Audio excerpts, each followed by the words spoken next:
36 hours later, the water's reduced to just a trickle, but you can see from the damage that it's done just what it was like just a short time ago. In fact, if I can show you with the brown line on the side of that building there, that was the level of the water at its peak, which basically would have come up to my chest standing here now. The railings on this bridge have been completely swept away. Further down here, 4 other bridges have completely gone.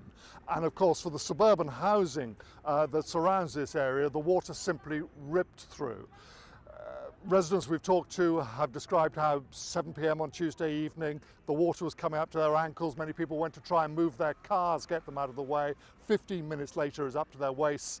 15 minutes after that, up to their chest. That's why it was so dangerous and why, tragically, many people didn't make it home.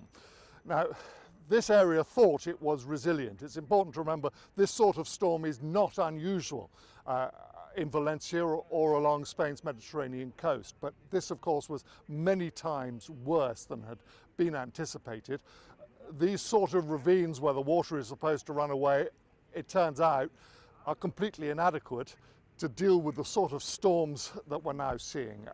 There are going to be real questions, not just for Valencia, but for cities right around the Mediterranean and throughout Europe as to how they are going to make themselves resilient to the sort of storms that we are now seeing all too often.